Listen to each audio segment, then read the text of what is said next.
오늘 말씀 함께 보겠습니다. 출애굽기 23장 14절부터 33절. 오늘도 4페이지에 걸쳐서 있습니다.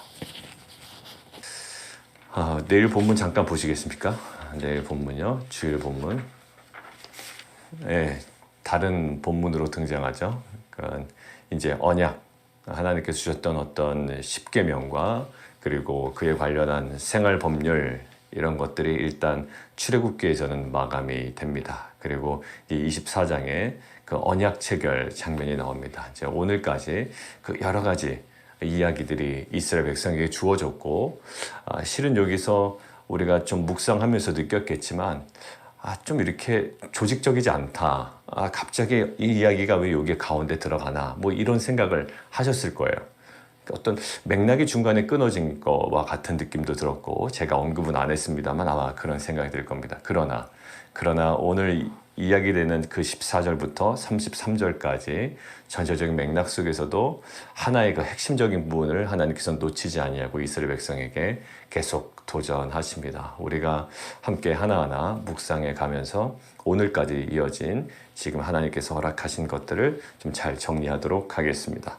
자, 맨 처음에요. 우리 14절부터 우리 오늘 그 뒤에 해설을 보면 19절까지 새 절개에 대한 규례로 나누고 20절부터 33절까지 나누죠. 자, 새 절개가 나오는데요. 첫 번째는 15절에 동그라미를 하나 치실까요? 무교병의 절개, 이렇게 동그라미를 하나 치시죠.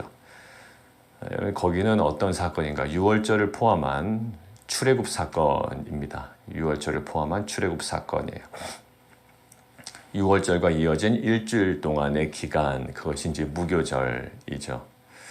그때는 무교병을 먹어라. 그리고 마지막 날은 성회로 모입니다. 자, 우리가 잘 알고 있어요. 6월절 어린 양의 죽음으로 이스라엘은 출애굽하죠. 그리고 7일 동안 무교병을 먹으며 그것들을 기념하여 지킵니다. 자, 그게 첫 번째고요. 자, 두 번째 맥추절입니다. 맥추절. 그리고 세 번째 16절 맥추절 동그라미 치시고요. 그 다음에 16절 수장절 거기도 동그라미를 치시죠. 그러니까 무교병의 절기, 그 다음에 맥추절, 그 다음에 수장절 이렇게 되어 있습니다. 여러분들 그런데 그 밑에 있는 설명 중에 맥추절에 초실절이라고도 한다라는 것들은 약간 오해가 될 소지가 있습니다. 오해가 될 소지가 있어요. 좀 하나하나 설명을 좀 드릴게요. 15절의 무교병의 절기라고 하면 우리가 그동안 레위기 할 때 저희가 절기를 다 정리를 했습니다. 그래서 여러분들 다시 한번 언급하면 이제 기억이 나실 거예요. 아까 제가 부탁드린 레위기 23장을 한번 펴놓으시죠. 레위기 23장. 레위기 23장에 4절을 보시면 거기 제목이 뭐라고 나와 있냐면 6월절과 무교절이라고 나와 있습니다. 6월절과 무교절이에요. 자, 아주 자세히 나와 있나요? 레위기 23장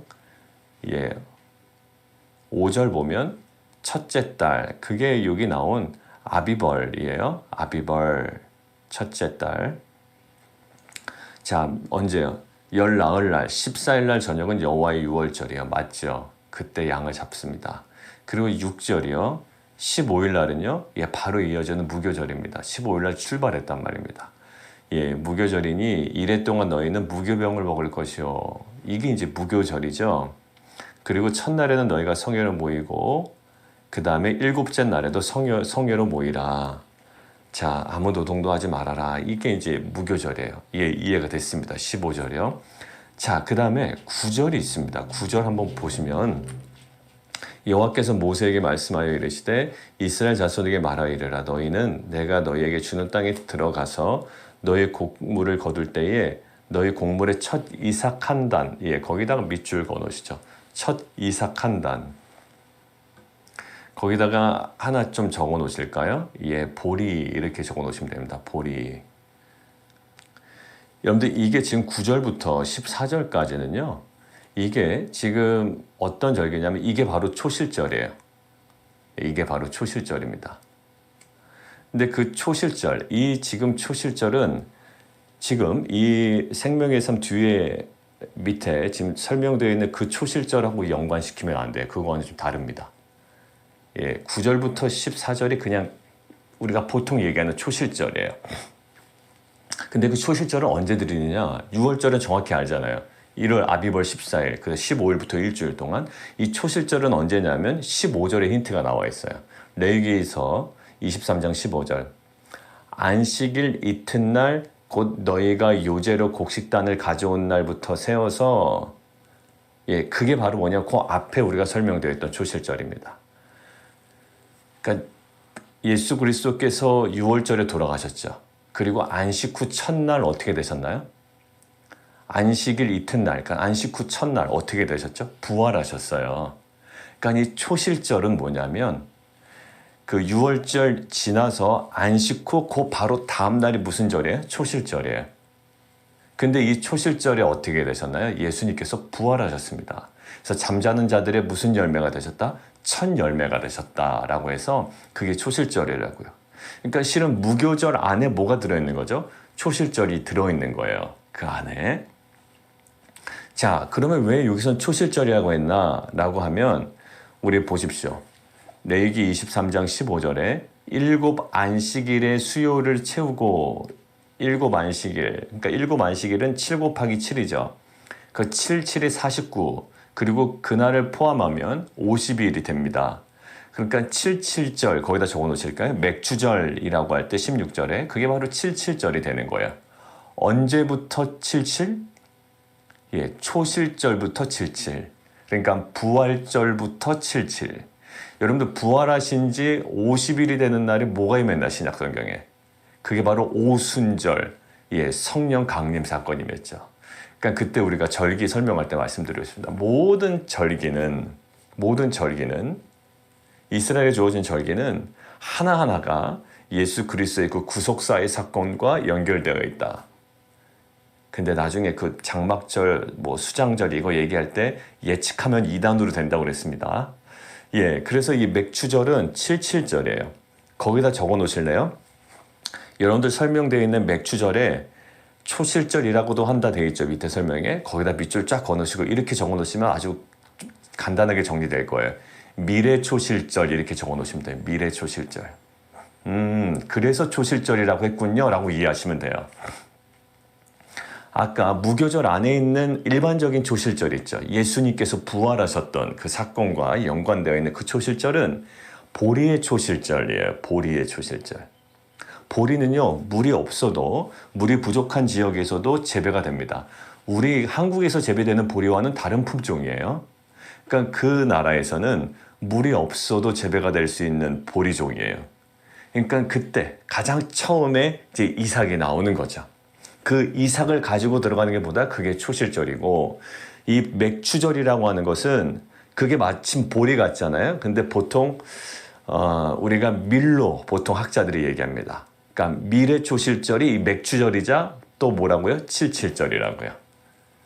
자, 그러면 다 뭐와 관련 있나요?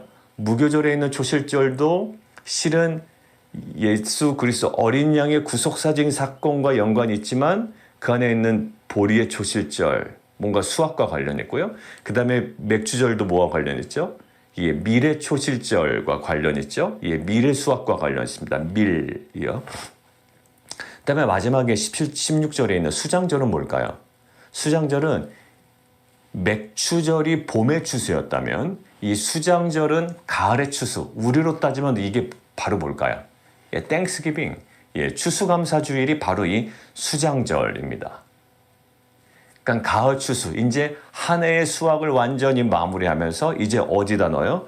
예, 수고하여 이룬 것을 저장한다고요. 그래서 수장절. 또 다른 말로 장막절. 그 다음에 레위기에서 보면 초막절 이렇게 얘기합니다. 그러니까 장막절, 초막절, 수장절 다 동일한 단어예요. 예, 동일합니다. 이것은 뭐와 관련 있죠? 예, 수학과 관련되어 있고요. 그리고 장막절에는 그들이 광야에서 40년 동안 장막을 치면서 생활했던 것을 기념하여 이때는 곡식을 저장함과 동시에 또 장막을 칩니다. 그래서 어떤 베란다나 일단 발코니 같은 데에 그때 이제는 어디다 칠 데가 없으니까 거기다가 이제 장막을 치고 그들이 생활을 하게 되죠. 이거는 7월입니다. 7월에. 자, 그래서 보세요. 뭐 절기 설명하는 것보다 이 중요한 절기들, 무교병의 절기, 맥추절, 수장절, 이것들은 뭐죠? 하나님께서 딱 선언하십니다. 왜 그러냐, 무교병의 절기는. 그달에 내가 애굽에서 나왔다. 그러니까 이스라엘 백성의 구속의 사건, 이 구원의 사건으로부터 출발해요. 모든 절기는 제가 절기 설명할 때, 그때 하심탐사 때 강의할 때 말씀드렸죠. 모든 절기는 출발이 뭐다? 예, 이스라엘 백성의 출애굽 구원이에요. 그러면 결국 그 구원이라는 장면 속에 우리가 탁 하나 떠오르는 어떤 모티브는 뭘까요? 애씀입니까? 이스라엘 백성의 애씀도 아니에요. 노력입니까? 그렇지도 않아요. 뭔가 기발한 아이디어입니까? 아니면 전략입니까? 아니면 그들의 군사력입니까? 그 모든 것도 아니었고요. 오직 어린 양 예수 그리스도 뭐예요? 은혜입니다. 예, 출애굽은 은혜 모티브예요. 그들은 부르짖은 것밖에 없고요. 그들은 갈망한 것밖에 없고요. 그들은 순종한 것밖에 없어요. 모홍이 앞에서 그들이 뭐 헤엄친 것도 아닙니다. 그냥 마른 땅을 여셨고요. 그들이 뭐 어린 양을 잡아다가 피를 막 그들에게 뿌린 것도 아니에요. 그들의 문설주에 발랐던 거예요. 근데 결국 예, 은혜로 말미암아 그들이 출애굽하게 됐죠. 이 구원의 사건, 구속사적 은혜의 사건을 이들의 어느 쪽으로 지금 연결시키나요, 하나님께서? 그들의 일상, 가나안 땅에 들어가서 농사를 지는 일상 가운데 실은 농사질 때 왜 거기다가 은혜의 코드를 넣으실까요? 분명해요. 왜냐하면 가나안 땅은 원래 뭐 하던데요? 원래 농사던데요. 원래 농사 기법이 있던데요. 원래 그들은요, 가나안 사람들은 그들이 농사를 짓고 그들이 농사를 지을 때 왜 어떠한 방법으로 무엇을 할 때 수확이 이루어지는지 그들 나름대로의 방식이 있던 사람들이에요. 자, 기억하십시오. 애굽의 방식으로 탈출하니, 애굽의 방식에서 탈출하니 이제는 가나안의 방식이 도전한단 말이에요. 맨 마지막 보시죠. 여러분들 맨 마지막이요. 32절. 너는 그들과 그들의 신들과 언약하지 말라. 그러니까 오늘 본문은요, 아주 명확하게 이어져요. 너는 그들과 그들의 신들과 언약하지 말라. 뭡니까? 애굽입니까? 가나안입니까? 가나안이에요. 애굽으로부터 해방됐는데 무엇이 또 도전해요? 가나안이 도전한단 말입니다. 우리 마찬가지죠. 예, 애굽으로부터 끊어냈어요. 그런데 지금 우리가 막상 들어갈 가나안도 진공 상태가 아닙니다. 가나안이 우리를 도전해요. 지금 그 땅에 들어가서 농사를 지는 것, 그들은 없었는데 이스라엘 백성이 들어가서 농사를 새롭게 지는 게 아니에요. 원래 그들의 방식이 있었어요. 그러나 원래 그들이 소유하고 있고 유지하고 있던 그런 방식을 예, 붙잡으면 안 돼요. 이제 새로운 방식으로 깨달아야 되고 새로운 방식으로 수확을 기념해야 됩니다. 무엇이요? 하나님의 은혜다라는 거예요. 그 코드가 어디로부터 출발합니까? 예, 출애굽이라는 이 구원의 코드로부터 출발하는 거예요. 그러니까 그달에 너희가 애굽에서 나왔다라는 이 은혜의 코드로 너희가 앞으로 들어가서 수확하게 될 모든 농사를 지어서 수확하게 될 모든 절기마다 누구 앞에 나와라? 여호와 앞에, 주 여호와 앞에 보여라. 앞에 나올지어다라는 거예요.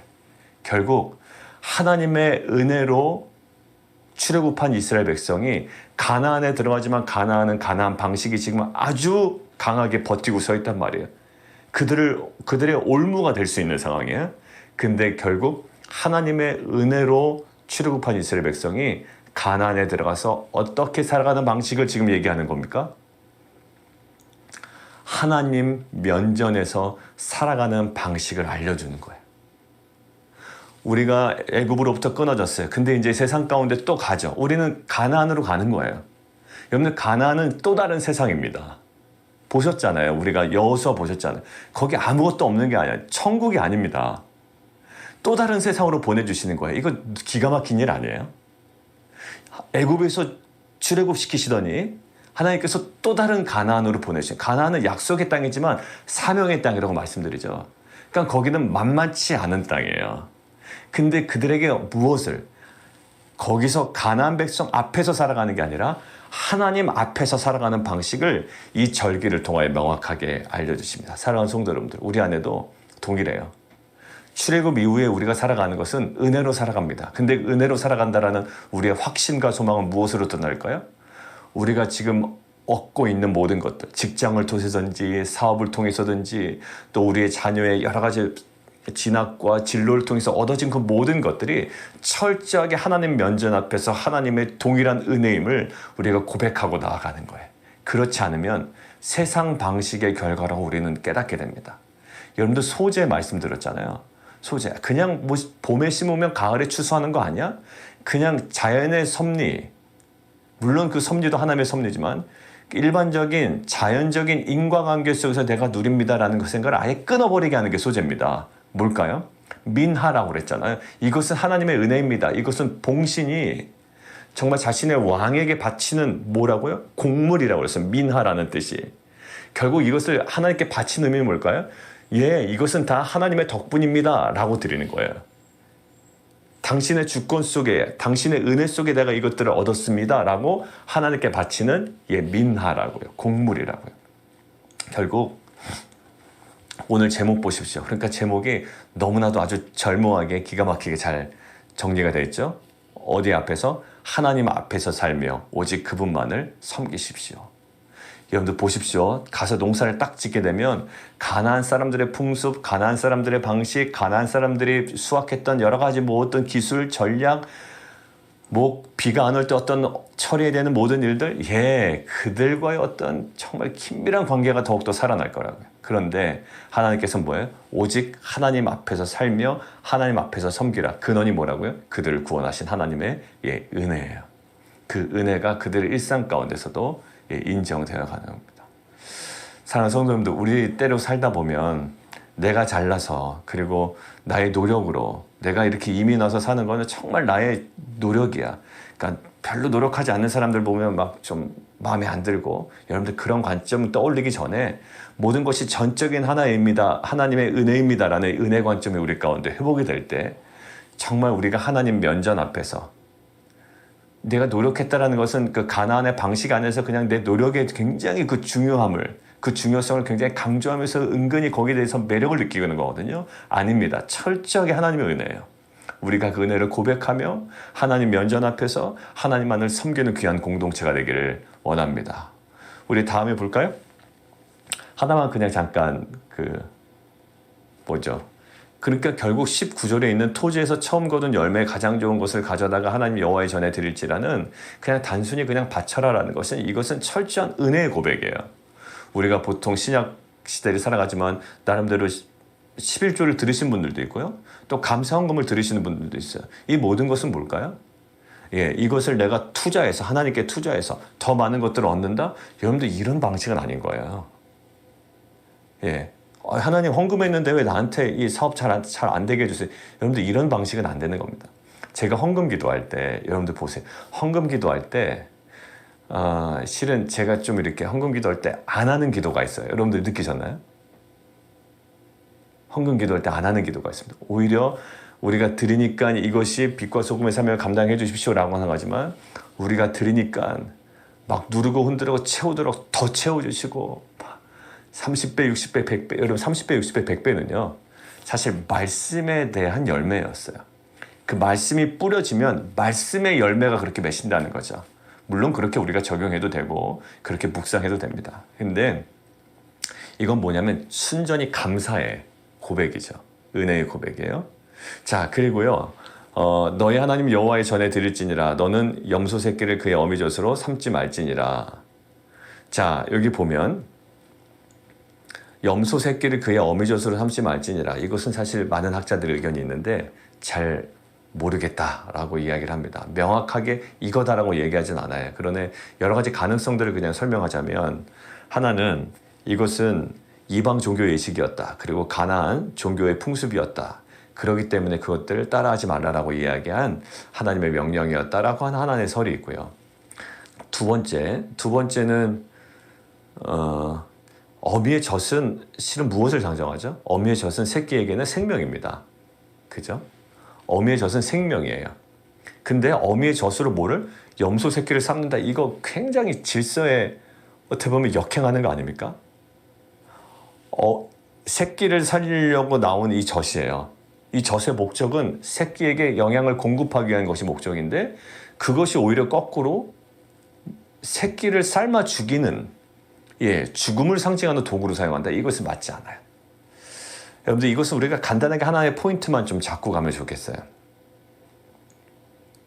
하나님께서 뭐 하라고 주셨는지 우리에게 이것들을 반드시 인식하는 것은 매우 중요한 것 같아요. 내가 뭐 하라고 그걸 내가 줬지? 예, 살리라고 주셨습니다. 근데 살리는 데 쓰지 않냐고 어떻게 해요? 예, 죽이는 데 쓴다면 이것은 우리에게 아주 치명적인 불순종이 될 겁니다. 많은 거 보세요. 내가 너에게 왜 자녀를 줬지? 왜 너의 자녀를 기업으로 줬지?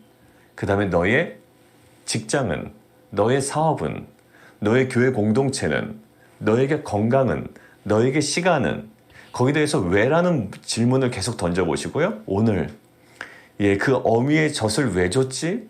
라고 한다면 사실 이것은 나귀의 새끼를, 염소의 새끼를 그 어미의 젖으로 삶아서는 안 되는 거예요. 물론 가나안의 종교 풍습일 가능성이 많아요. 그래서 따라하지 말라고 했지만 이것은 하나님의 그 창조의 질서에도 안 맞고요. 하나님께서 그것을 우리에게 주신 그 궁극적인 목적에도 맞지 않는 겁니다. 이것들을 우리가 정말 한 부분들을 개인적인 영역에서 한번 좀 적용해 보시면 좋겠습니다. 자, 이제 뒷부분 함께 보죠. 자, 뒷부분이 굉장히 많아요. 그런데 이것들을 하나의 어떤 맥락에서 저희가 좀 뚫으면 좋겠는데 저희가 이렇게 보겠습니다. 나와 너가 나와요. 나와 너가 나옵니다. 나가 누굴까요? 하나님이에요. 너는 누굴까요? 이스라엘 백성이에요. 역할이 완전히 딱 구분되어 있습니다. 자, 보실까요? 자, 여러분은 맥락은 아시니까 이 맥락 중에 하나님께서 무엇인가를 행하신다래요. 자, 뭐냐면 20절 내가 사자를 내 앞서 보낸다. 왜 보내는 건 우리가 봤고요. 20절. 그 다음에 27절. 내가 내 위엄을 내 앞서 보낸다. 자, 앞서 보낸다는 게 세 가지가 나와요. 20절에 뭐예요? 사자를 내 앞서 보낸다. 자, 27절. 내 위엄을 내 앞서 보낸다. 자, 28절. 내가 왕벌을 내 앞에 보낸다. 라는 거죠. 예. 그 하나님의 사자, 그 다음에 위엄, 왕벌을 보낸다. 목적은 분명할 거예요.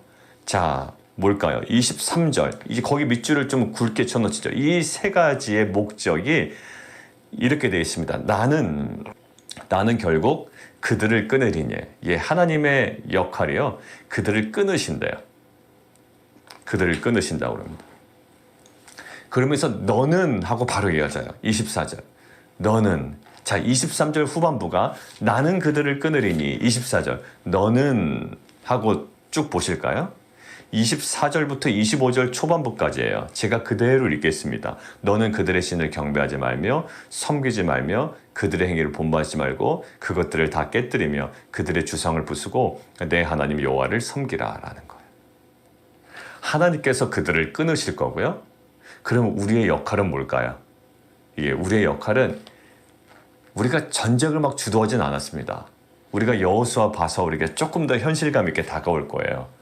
자, 여리고 전투뿐만 아니라 대부분이 그 모든 것들을 아주 전면적으로 전쟁을 주도하신 분이 계세요. 그게 바로 하나님이세요. 자, 그러나 그 모든 것들을 주도해 가시지만 이스라엘 백성이 주도해 나가야 되는 부분이 있어요. 자, 우리 삶에 적용해 볼까요? 하나님께서 우리 가운데 주도적으로 주신 은혜가 있습니다. 근데 우리는 하나님께서 주신 그 은혜들을 우리의 그 주도적으로 우리가 그 은혜들을 잘 관리해야 돼요. 계속 출애굽기 묵상했었죠. 은혜가 관리가 안 되면 안 된다. 은혜 관리의 중요성을 얘기했는데 자, 하나님께서 주도적으로 역할하신 것들이 있어요. 전쟁이에요. 근데 이제 이스라엘 백성의 주도성이 살아나야 되는 부분이 있다고요. 뭘까요? 그들의 신을 의지적으로 경배하지 말아야 돼. 이것은 하나님께 세계를 주지 않으세요. 이건 하나님께 세계를 주지 않으신다고요. 그들의 행위를 본받지 말라? 이거 하나님께서 하시는 거 아니에요. 그들의 주도적으로 그들의 어떤 그들의 의지가 필요한 거고요. 또 그들을 다 깨뜨리며 그들의 주상을 부수고 내 하나님 여호와를 섬기라라고 하는 거예요. 자, 보세요. 이스라엘이 약속의 땅에 들어가서 무교절을 지키고 그다음에 맥주절을 지키고 또 수장절을 지키는 거요. 예, 이것은 하나님께서 해주시는 거 아니에요. 그들이 주도적으로 해나가는 거예요. 근데 그들이 주도적으로 해나가는 것들의 특징이 있어요. 예, 무교절, 맥추절, 수장절, 그리고 지금 그들의 신을 경배하지 말며 섬기지 말며 행위를 본받지 말고 다 깨뜨리고 주상을 부수고 25절 내 하나님 여호와를 섬기라라는 거예요. 결국 오늘 지금 14절부터 33절까지 전체적으로 지금 무엇을 얘기합니까? 굉장히 여러 가지 복잡한 이야기를 한 것 같지만 단 하나의 초점이에요. 뭘까요? 오직 한 분이신 여호와를 어떻게 섬길 것이냐라는 거예요. 전쟁 하나님께서 하십니다. 예, 맞아요.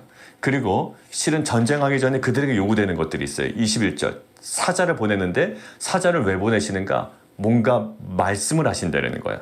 21절. 그의 목소리를 청종하고 밑줄 쫙 꺼놓으시고요. 22절. 그의 목소리를 잘 청종하고 밑줄 쫙 꺼놓으세요. 결국 전쟁은 하나님께서 하실 거예요. 성전이에요. 거룩한 전쟁이에요. 하나님께서 하실 텐데 이스라엘 백성이 요구되는 것이 있습니다. 뭘까요? 사자를 보내리니 청종해라라는 거예요. 이것은 하나님께서 해주시지 않아요. 대신 들어주지 않으신다고요. 하나님은 말씀하시는 화자고요. 우리는 청자예요.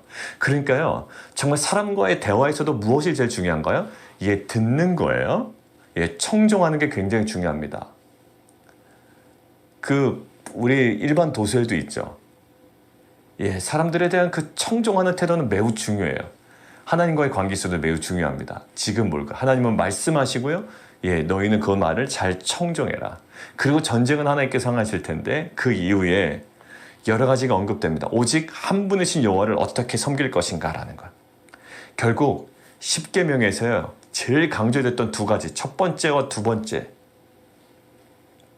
그 두 가지를 강조하는 어떻게 보면 실제적인 적용이고 실제적인 해석이죠. 자, 그들에게는 많은 것들을 경험할 겁니다. 들어가면 농사도 져야 되죠. 그리고 들어가서 농사 짓기 전에 전쟁도 벌였어야 되죠. 거기서 승리를 거두죠. 이제 정착하면서 농사도 하죠. 많은 일상들이 그들에겐 주어질 거예요.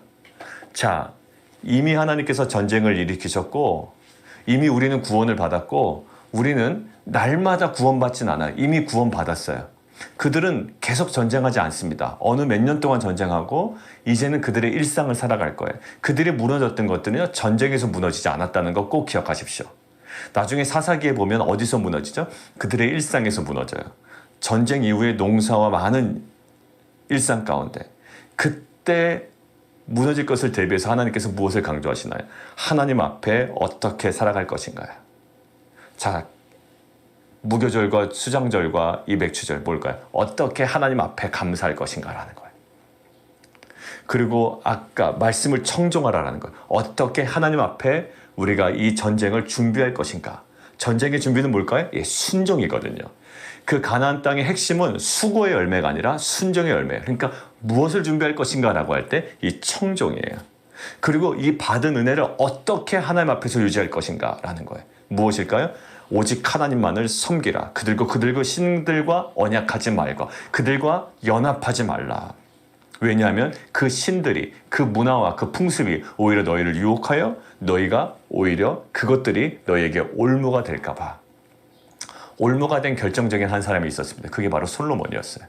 은혜 받았죠. 근데 은혜 이후에 하나님 앞에서 어떻게 살아갈 것인가. 오늘 얘기했던 단 하나의 초점, 오직 한 분이신 여호와를 어떻게 섬길 것인가에 무너져 버렸습니다. 우리 신앙 공동체도 마찬가지예요. 개척 이후에 그리고 각자의 개인 인생 가운데서도 미국에 온 것 하나님의 은혜입니다. 지금 여기까지 온 것 하나님의 은혜입니다라고 하지만 실상 우리가 어디에 많이 무너졌냐면 오직 하나의 초점, 오직 한 분이신 여호와를 어떻게 내가 섬겨나가고 있는가에서 무너지는 거예요. 예배도 부담되고 섬기는 것도 부담되고 하나님 섬기는 것도 없고 그냥 난 좀 편했으면 좋겠고 이제 어떻게 하면 좀 더 편할까? 그러면 가나안과 연합할 수밖에 없어요. 왜? 그들 방식이 오히려 눈에 보이는 변화의 방식으로 더 매력적으로 보이거든요. 여러분들 그것들을 감당해내는 겁니다. 오히려 그들에게 나중에 올무가 될 것들을 끊어내는 겁니다. 무엇으로만 가능할까요? 오직 한 분이신 여호와를 어떻게 섬길 것이냐. 어떻게 감사하며 하나님 앞에 어떻게 내가 준비해 나가며 어떻게 하나님 앞에서 내가 은혜를 유지시켜 나갈 것이냐라는 거예요. 그러니까 결국 10계명의 가장 중요한 두 계명을 다양한 모습을 통해서 강조하며 이제 오늘 마무리를 해나갑니다. 사랑하는 성도 여러분들, 결국 어디에서 많이 무너지나요? 결국 하나님과의 관계예요. 가나안이 워낙 세서 힘든 게 아니라 하나님과의 관계가 느슨해져서 힘든 겁니다. 나에게 있는 어떤 사역이나 내가 맡은 일이 너무나도 많아서 힘든 것이 아니라 하나님과의 관계가 느슨해지니 힘든 거예요. 세상이 너무 세서 우리가 힘든 것이 아니라 하나님과의 관계가 느슨해지고 무너지니 우리가 더 크게 느껴지는 겁니다.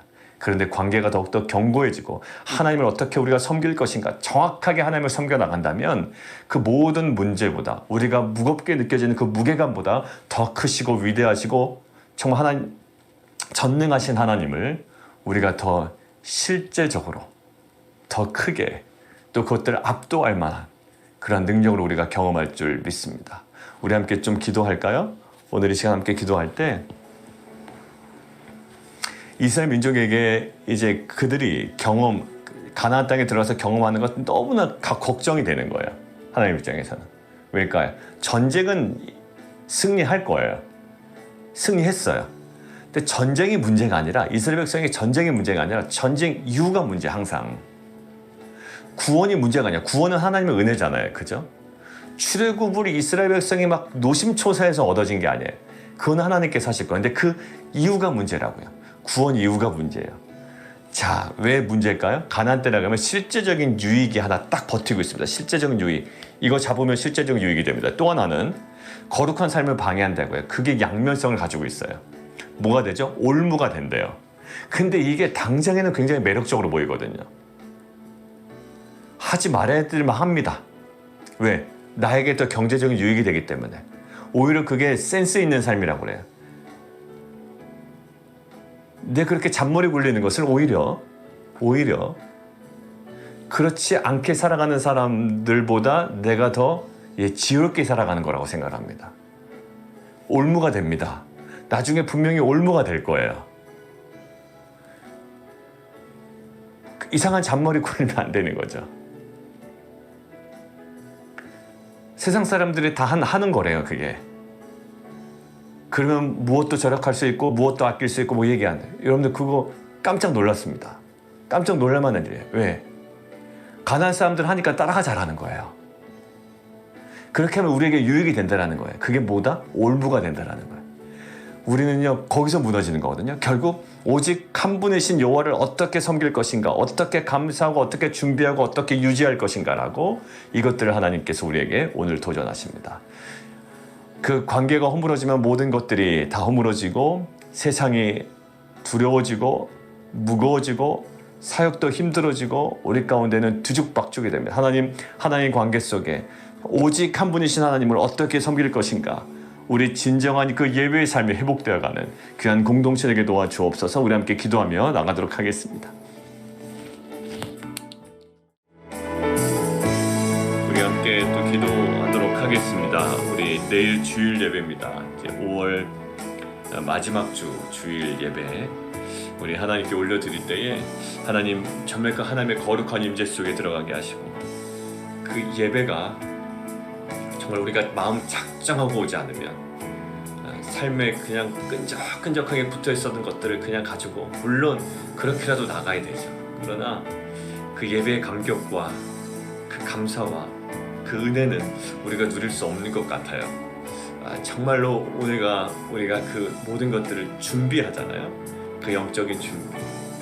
하나님 정말 그 모든 우리의 성도들의 삶 가운데 내일 함께 모여서 드리는 그 주일 예배 가운데 하나님의 그 거룩한 임재와 또 십자가의 그 구속의 은혜를 우리가 마음껏 찬양하고 경배하는 귀한 은혜의 시간 되게 도와주시옵소서. 그리고 오늘 점심시간에 있는 우리 권사님들 좀 섬기는 모든 사역 가운데 하나님 정말 세대간 아름다운 그 연합과 그리고 하나님 함께 소망을 꿈꾸는 하나님의 나라가 정말 우리 가운데 충만하게 경험되어질 수 있도록, 그리고 섬기는 우리 모든 우리 어머니들 또 우리 여성 사역들 가운데 하나님 정말 그곳에 아버지의 그 풍성한 은혜와 정말 그 사랑과 그 하나님의 그 마음이 온전히 임하며 또 우리 가운데 경험되어지는 귀한 시간 될 수 있도록 우리 함께 좀 기도하면 좋겠습니다. 우리 함께 기도하시도록 하겠습니다.